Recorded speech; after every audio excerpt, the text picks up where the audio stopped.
I have been trying to get a hold of this man for a little over 2 weeks, since 2 Saturdays ago over in Seoul, South Korea. He defeated Jorge Masvidal, and then, the cat was really let out of the bag. We all found out that Benson Henderson is embarking on a pretty unique thing in our sport, and hopefully that changes over some time. But he's about to become a free agent, and he bet on himself, and he did so in a big way. And guess what? It looks like he won, because he may be hotter now than he ever has been, and that includes his time as champion. I've been trying to get a hold of Benson Henderson. We finally have tracked him down. He is joining us via the phone right now. Benson, are you there? I am here, Errol. How you doing, buddy? There he is, Benson Henderson. In the flesh, sort of, via the phone. Great to hear from you. Congratulations on the win in South Korea. What a moment that was for you, right? I know for a fact that's something you've always wanted to do. That was a bucket list thing for you, to fight big show in South Korea. Was it everything you imagined and more? It was. It really was great. The reception from the fans out there, every time I go out there, is freaking crazy, amazing. Like, it's pretty overwhelming, but it's really cool to, be a part of such another, historic first time in Korea. Fans went crazy. I thought it was sold out, but I guess I'm hearing that it was not sold out. It was like 90% sold out. So I can't say that was a sellout, but some of the more pricier tickets on the floor, I guess, they were not sold out. All the seats were sold out, like the not as expensive seats. But I guess not all the real expensive ones on the floor seat were sold out. But yeah, overall, man, just a great experience. I was very happy that I had experienced that, before it was not ever going to happen, Right. And it really felt, at least to me, watching from home, that they embraced you. They were chanting your name. Seemed like a great crowd. Did you feel that way as well? For sure. I think, like I said, every time I go out there, the reception I get is absolutely amazing. It feels like, I don't know, a actual, like, big deal celebrity sort of, like, reception, which is I'm kind of used to, but just whenever I go out and create, it's like 100 times more. So yeah, the reception, the fans going crazy, cheering my name. I loved it. I like it very much. I think having any one group, any group in particular, like the Irish with Connor, the Brazilians with all their Brazilian fighters, having that sort of like reception, that sort of dedication, that sort of passion behind something that you do, behind the work that you put in, is definitely appreciated.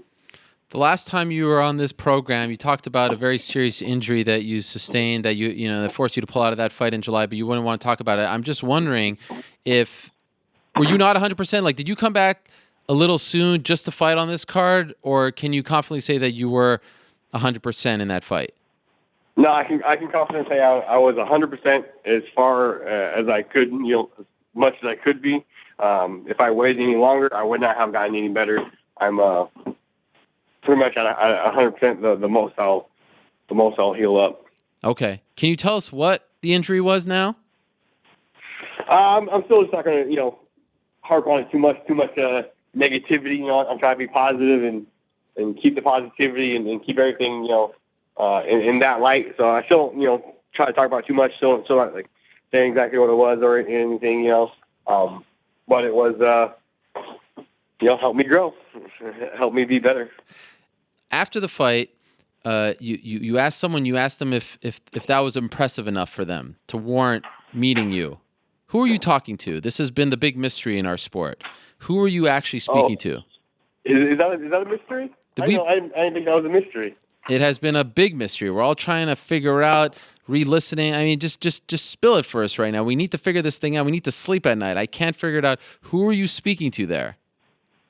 Oh, I heard there were rumors about Jorge St-Pierre coming back and how the guy he faced off against, how they have to have impressive performances. So I was trying to have an impressive enough performance to warrant face off against Jorge St-Pierre. I think that I have always wanted to prove myself as the best fighter on the planet. No ifs, ands, or buts about it. I know I have a long ways to go. I know I work my butt off. I know I got a ways to go. And I want to prove that. I want to back that up, so to speak, by squaring up with perhaps the greatest welterweight in UFC history, George St-Pierre. I'm moving up to 170 now, so I heard he was training again or thinking about fighting again. Like, I don't know the truth to any of that, Right. It's all kind of rumors from what I hear. I haven't heard much, but that's what I was talking about. If my performance was impressive enough or not. Well, I wish you would have told me this last week because we had George on the show. I could have asked him myself. Oh. We could have figured it out and not have any riddles, huh? Yeah. Okay. How about this? You also took off your gloves.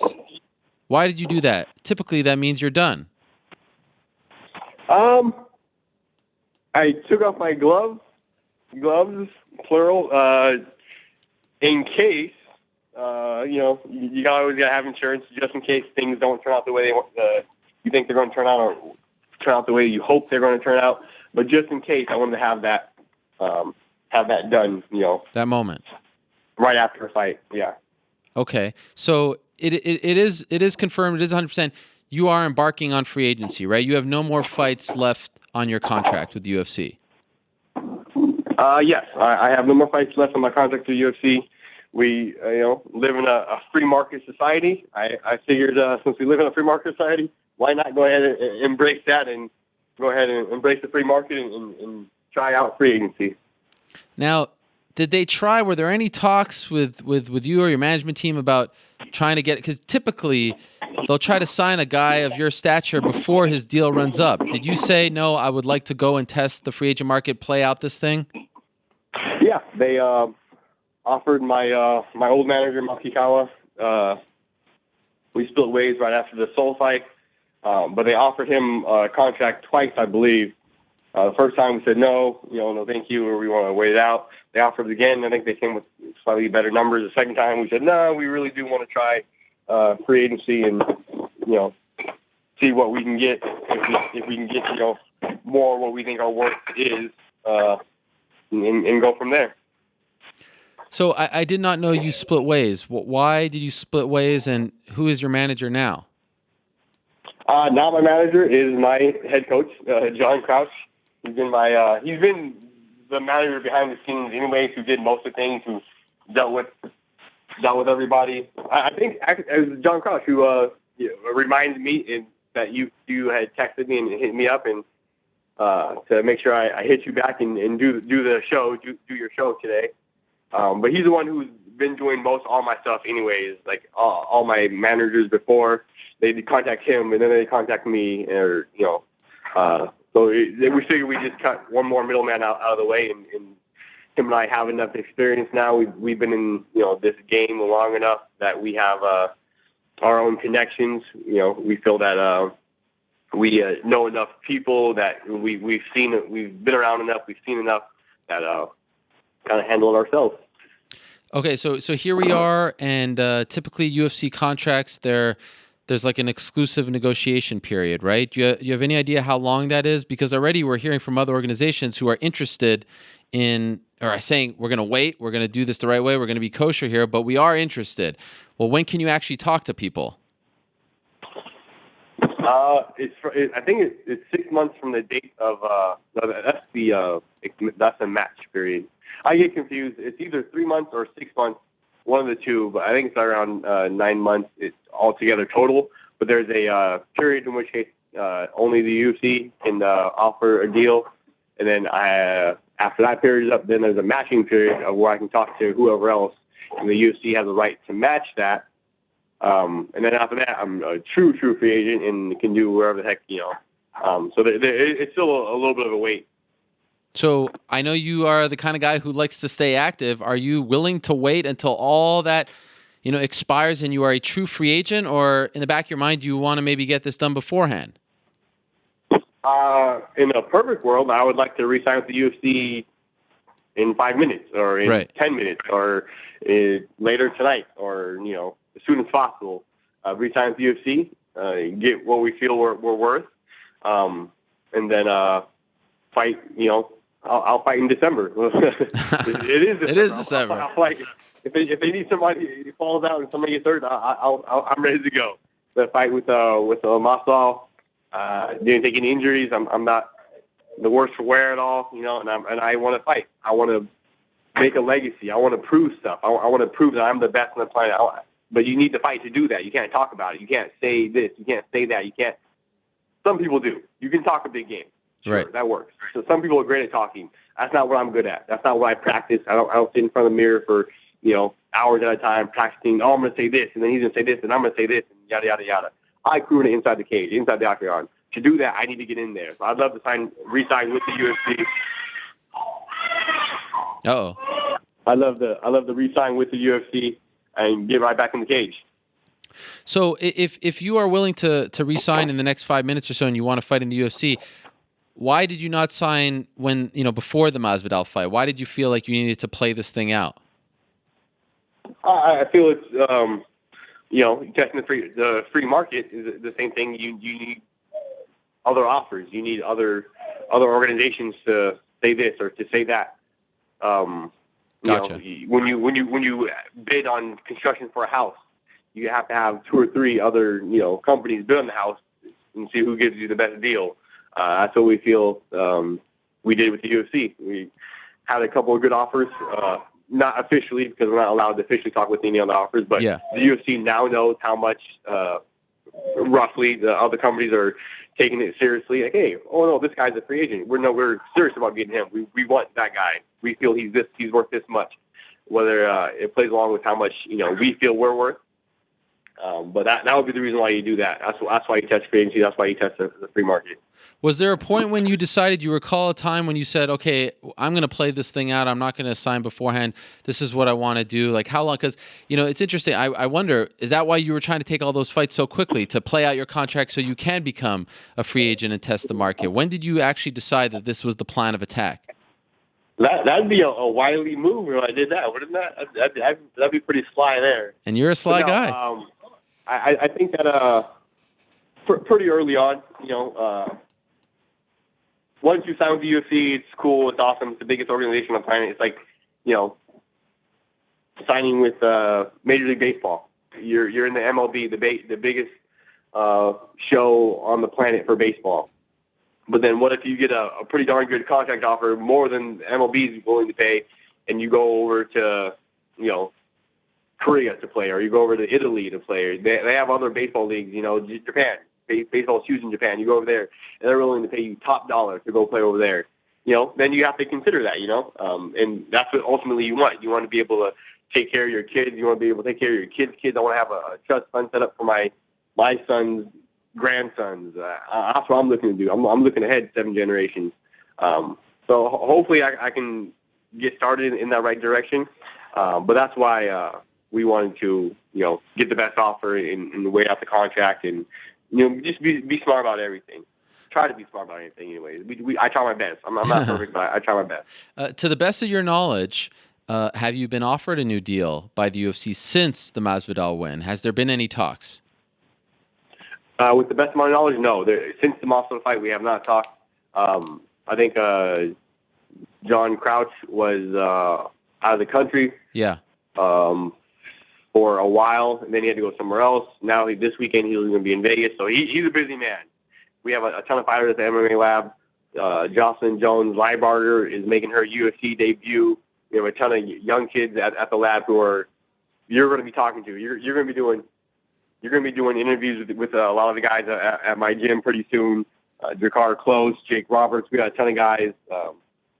And since he's so busy, he has not yet had a chance to call the UFC. We were hoping they'd maybe call us first, but, you know, that didn't happen. So we're going to hit them up and talk about them. But this is a busy weekend for them, right? They have there's a bunch of fights going on this weekend. So we might have to wait till after the weekend when Dana and Lorenzo are not as busy. Now, when you look at other promotions, just curious, I know you and Will Brooks were going back and forth on Twitter. There was all respect there. Ben Askren has expressed interest. It seems to me like, yeah, there's 1 or 2 fights out there for you in other promotions, but do you feel like there's a run there, there's a legacy there, there's something that, you know, there's enough there that will keep you interested and focused and motivated in these other promotions not named the UFC?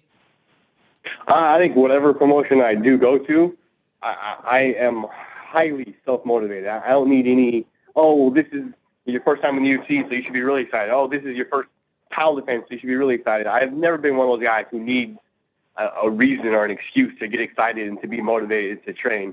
I am extremely, highly self-motivated. I want to get my hand raised no matter what it is we do. When eventually we play basketball, I'm going to beat your butt on the court. And, that's just me. That's just who I am. That's just how motivated I am at whatever it is I do. Oh, that's interesting. I wasn't going to bring that up. I thought you just sort of dropped that whole thing. Like you had seen the light, you figured it out. This wasn't in your best interest, and I thought you were playing it up just to sell some viewership and get us some more ears talking smack about baseball or basketball, and then you just stop talking about it once you played it out. Come on, man. That's what I thought. That's not me. Come on, you know better than that. At this point, it would look. Just like you bet on yourself, could you imagine if, some scrawny, out of shape journalist beat you in one-on-one? What would that do for your free agent status? What would that do for your stock? That would be horrible. I can't do that to you. After everything we've been through, I can't do it now. Maybe if you sign that big lucrative deal, but not now. I don't want to embarrass you. I think you're going to be in Vegas for the fights. Are you going to be there? This weekend? Yeah, of course. This weekend, yeah. I got my little sister, Jocelyn Jones-Leibar, making her UFC debut. So I might. My wife is one of her main training partners. Oh. So I think she wants to go watch. So I think I might surprise her, but it's not really a surprise because she's standing right here and she's listening to me. Right. So I think I might surprise her. We'll go up and watch. So if I make up to Vegas, make sure you have your basketball shoes. Is all I'm saying. Oh, make sure you have your shoes. Wow. Look at that. Okay, on the record. Here we are. Okay, very nice. All right. Well, that is noted. Would you agree with me, though, that you're hotter now in terms of popularity than you were as a champion? I feel like after the Thatch fight, things really changed for you. I'm not sure about that. I think maybe in like a broader sense or perspective-wise. But for me personally, all I ever get is a lot of, positivity, a lot of love. I'm not too much of a negative guy. I don't talk smack to people on Twitter. I don't talk smack to any fans who don't happen to like me. So it's hard to be negative, with such a positive outlook and whatnot, So all I ever received from me personally is a lot of positive, great vibes. Oh, you're a great fighter. We love you. I love you. You're my favorite fighter. Been watching you since I was a little kid, blah, blah. I've always gotten that. And I got that the same after that fight. So for me, it wasn't that big of a deal. But I've heard other reporters, yourself, and I've heard other people say that. Like, oh, well, maybe I don't go on to any forums. I don't go on any, like, that stuff. I don't read any comments on YouTube because that's just silly. Yes. But maybe in that sense, on those forums or on those comments, there's more positivity about me. But for me, my own personal experience, it's always been really good. It's always been pretty positive. When you have the belt, of course, you're going to have your haters who, oh, you suck, you shouldn't have the belt, no, this and that and this and that. But that happens to everybody. That happens to, when you lose, it sucks. It happens to even the best and greatest of us. Even if you're undefeated and no one's ever touched you and no one's ever made it out of the first round and blah, blah, you're going to lose. You're going to have the other person get the hand raised, and it's all about how you handle the situation, all about how you come across it positively. You want to be negative about it, You mentioned at the top, Benson, that, you are a 170-pounder now, right? But if Donald Cerrone wins next week, and even if Dos Anjos wins, you have a history there with those two guys at 155. Do you change your mind? I'd go 155, no problem. I can go 170 short notice. I can make 170 tomorrow if you needed me to. I would beat the heck out of whoever it is you want me to beat up. 155. Only problem with that is that I can't take it as short of notice. I couldn't make 55 on 2 days notice.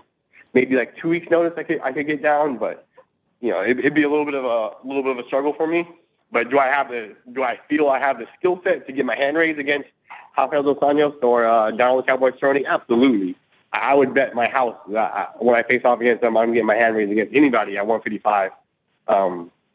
But there's a waiting line, there's a pecking order, and I understand that. I'm not downplaying there's an order. Well, there's supposed to be. There's not always an order, but there's supposed to be an order to, this guy's number one, so he gets the next shot. This guy's number two, or this guy's number three, or this guy's. There's supposed to be an order. It's not always the case in our sport. But I respect the order, and if there's somebody in front of me or whatever, no problem. But do I feel I can beat anybody on the planet at 155? Absolutely. I think this is the most interesting free agent in MMA since Dan Henderson was a free agent many moons ago, coming off wins, and then he ultimately, decided to go with Strikeforce. You're in a spot like that, coming off wins, stock is up, all that stuff. Are you hoping that more people follow this lead in the future, and the sport becomes like any other regular sport where guys just play out their contract and then see what's out there? I think whatever is best for the sport. It's hard to say what's best for the sport. So for me, my situation, I think it would, it makes sense, like, for the UFC, they have a guy who's in the top 5 at lightweight or the top whatever at welterweight who's going to give a competitive matchup against anybody. No one's going to just go out there and beat me up or anything like that. I'll take fights on short notice. If they need somebody on short notice, I'm your man. I'll step up. I'll help you out. I helped them out for the Brandon Thatch fight. They needed somebody in 2 weeks. They called me up. I was like, yeah, sure, no problem, guys. I'll help you out. And a bunch of other situations. I'm a company man. I've always been a company man. They need me to fly to Mexico City on short notice, 3 days notice. My wife, she was my girlfriend at the time, or fiance maybe, she was not happy. But I said, you know what? Hey, for the company, yes, I will. Sure, no problem. I had to smooth things over with her. But that's what you have to do. When you're a company man, those are the things you need to do. There's a long list of things I've done for the UFC behind the scenes like that Mexico City trip. Short notice. Oh, we need you to do this. Oh, we need you to go here. Oh, we need this. I've always just said, yep, sure, no problem. Yep, sure, no problem. I think it's smart to have that. I think you need guys like that in your company, and I think you need guys who are positive. If in your sport, if in your job, you're always promoting like, not negative, but you're promoting like not exactly good looks, but brash, loud, and a little bit on the rougher side. You also need good guys. You also need good girls who can represent the sport well. I think that's a good thing. I think the UFC needs more of that. They need to promote the heck out of the Demetrius Johnson. He is a stand-up, great dude, awesome. He's had the belt for how long now? How many times defenses? And he goes after finishes in the 5th round. He's still going after finishes. He's just awesome. He's great for the sport. Why in the world is there not the $1 million commercials off him? He needs his due. I think the UFC has a ton of guys like that, like Demetrius Johnson, who need their due. Who the UFC, if they chose to put more money in marketing behind them, chose to put a spotlight on them a little bit more, they would do great. They would represent the sport well. They would help the sport of MMA grow, which I think what UFC should invest in, the sport of MMA, the sport of mixed martial arts, not just the bad mouthing, not just the sports entertainment, not just the being brash and talking smack, and you need that the good guys too. Okay, just a couple more things, and I really appreciate the time. I'm wondering, would you say that you have a good relationship with Dana and Lorenzo? I think I have a good relationship in the sense that anybody has a good relationship with their CEOs of their company. How many times have you talked to the CEO of what's the company that owns you, your show? They're called Vox Media, VOX Media. And who owns that? Who's the CEO of Vox Media? A wise man named Jim Bankoff. I know what you're getting at. I don't speak to him every day, no. You don't speak to him every day? Exactly. I don't speak to Dana or to Lorenzo every day. Lorenzo was super thoughtful, super nice. After my injury, after my surgery, he actually took time out of his day, and he called me twice, I believe, in a couple of months.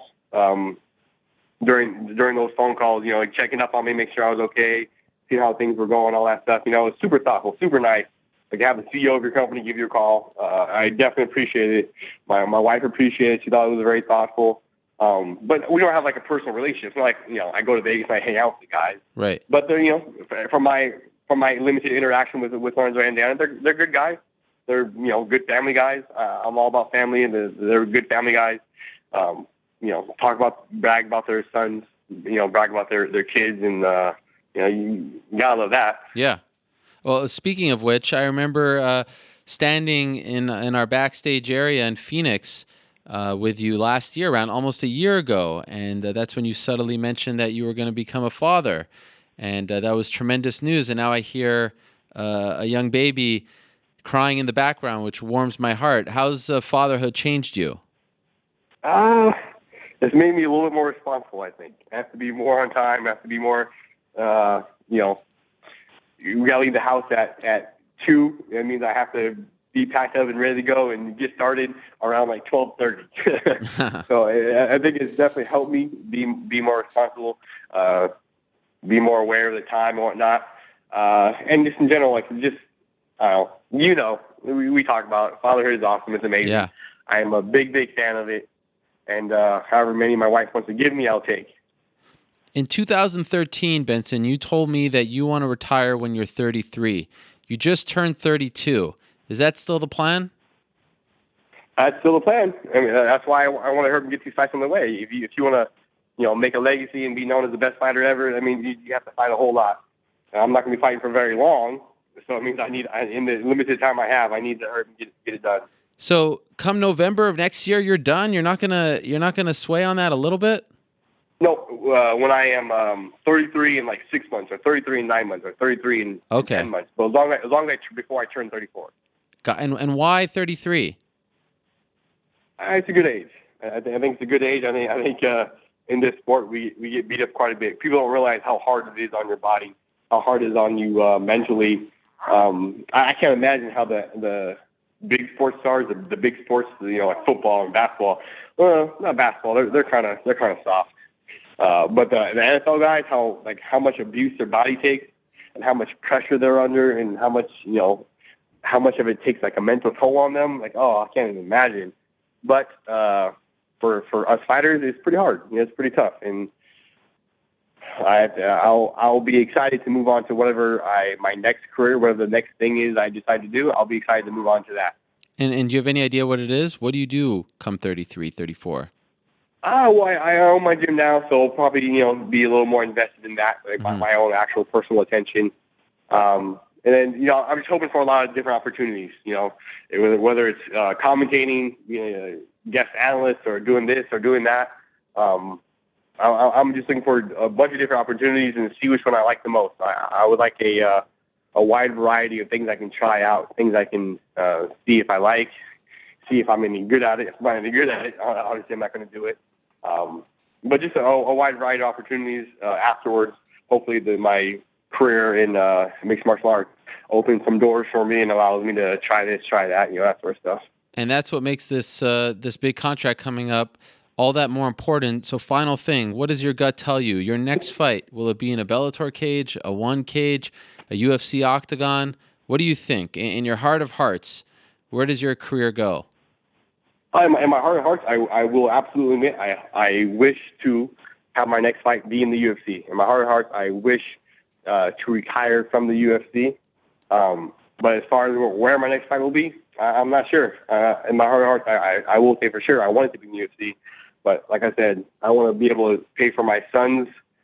I want to pay for their college. I want to have their college taken care of. And to do that, I got to do some stuff now, take advantage to capitalize on the small window of opportunity I'm afforded. Benson, I really appreciate this. Thank you so much. I know you're very busy, a lot of people coming at you. Thanks for coming on and clearing things up. And I'll be looking for you in Las Vegas, my friend. Good luck to you and the team, and good luck, obviously, with this upcoming big contract stuff. I wish you the best. Hey, thanks a lot, Eric. I appreciate it, man. Sorry for not hitting you back also, man. That's my bad. No, I know how you like to do. You make us work for it, but in the end, it makes it all that much more better. All right. There he is, Benson Henderson, a.k.a. the most wanted man in the sport, the hottest free agent in the sport, all that and then some. It's going to be really interesting. And look, I appreciate him being honest. He says, hey, I want to be in the UFC, but as a wise man named Quentin Jackson once said, the cheddar done make it better, right?